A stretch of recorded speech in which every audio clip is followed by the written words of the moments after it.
Salam Pancasila. Berjumpa lagi dengan Pak Yos dalam pelajaran pendidikan kewarganegaraan kelas 9. Pada pertemuan kali ini, kita akan membahas tentang materi penerapan Pancasila dari masa ke masa. Kompetensi dasar kita yaitu membandingkan antara peristiwa dan dinamika yang terjadi di masyarakat dengan praktik ideal Pancasila sebagai dasar negara dan pandangan hidup bangsa. Kompetensi keterampilan merancang dan melakukan penelitian sederhana tentang peristiwa dan dinamika yang terjadi di masyarakat terkait penerapan Pancasila sebagai dasar negara dan pandangan hidup bangsa.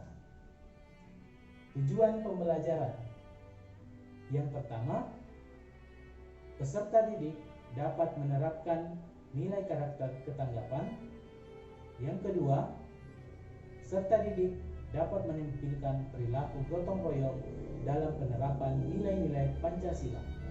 Yang ketiga, peserta didik dapat menjelaskan penerapan Pancasila dari masa ke masa.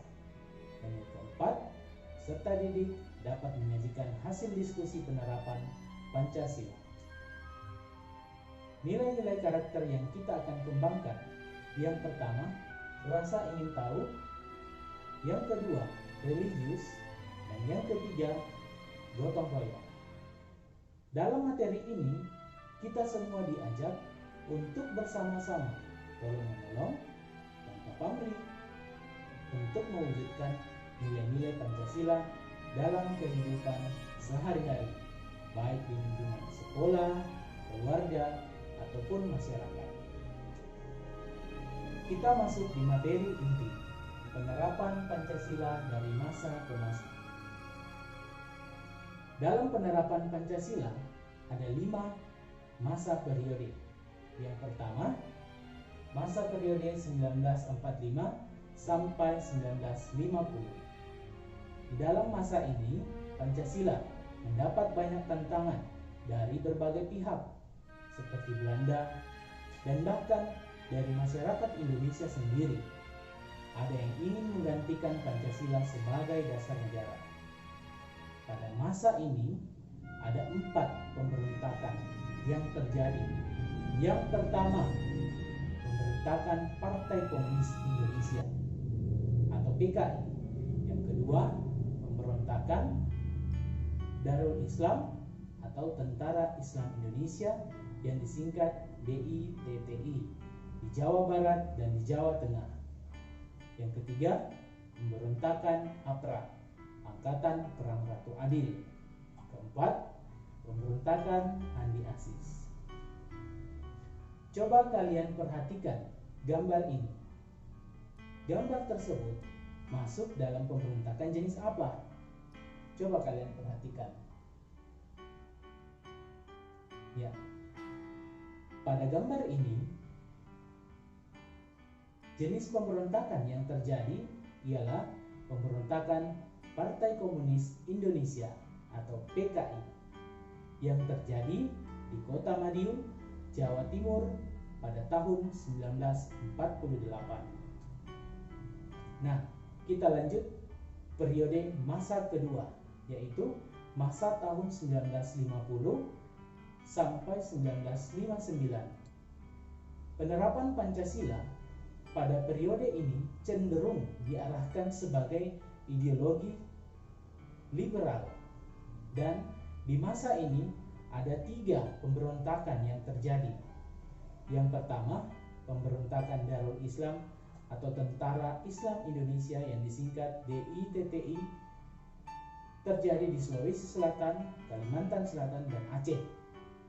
Yang kedua, pemberontakan Pemerintahan Revolusioner Republik Indonesia atau disingkat PRRI.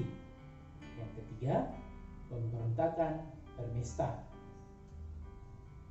Nah, coba kalian perhatikan gambar ini.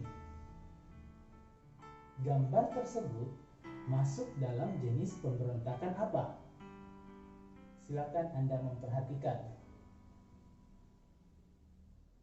Ya, jenis pemberontakan yang terjadi pada gambar ini ialah pemberontakan permesta. Di masa pemberontakan permesta, memutuskan hubungan pemerintah Republik Indonesia. Namun, pemerintah segera melakukan operasi militer yang terbagi menjadi beberapa tahapan. Nah, kita masuk di masa yang ketiga, yaitu masa 1959 sampai 1966.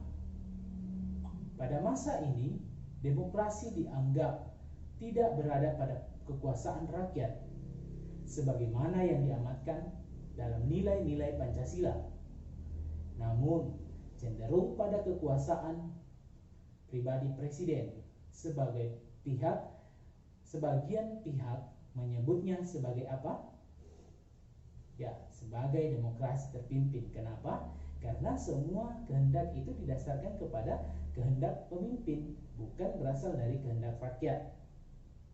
Nah, itu yang terjadi pada masa 1959 sampai 1966. Nah, berikut periode masa keempat, yaitu masa 1966 sampai 1998. Pada masa ini sering juga disebut sebagai masa Orde Baru, yang diharapkan dapat menerapkan dan melaksanakan Pancasila dan Undang-Undang Dasar 1945 dengan murni dan konsekuen. Orde Baru awalnya memberikan angin segar kepada masyarakat Indonesia. Namun, terdapat banyak kebijakan yang dikeluarkan dan dianggap tidak sesuai dengan nilai-nilai Pancasila. Di antaranya, 1. Kebebasan pers yang dianggap terbatas. Yang kedua, pemerintahan cenderung sentralistik. Yang ketiga, demokrasi cenderung dikekang. Dan yang keempat, diduga terdapat korupsi, kolusi, dan nepotisme. Nah, periode yang terakhir yaitu masa 1998 sampai masa sekarang ini. Ya, masa ini kita sebut sebagai masa reformasi. Perkembangan demokrasi pada masa reformasi berkembang sangat pesat. Untuk pertama kalinya pada tahun 2004, pemilihan presiden dan wakil presiden pada periode 2004-2009 dilakukan secara umum dan secara langsung.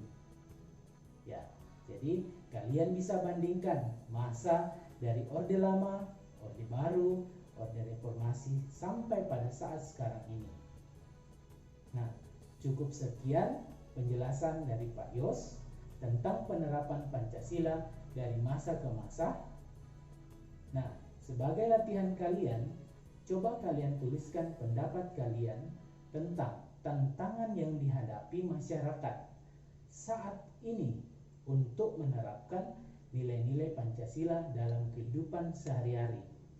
Tulis jawaban kalian di buku kalian menggunakan kalimat Anda sendiri. Cukup sekian dari Pak Yos. Terima kasih. Salam Pancasila.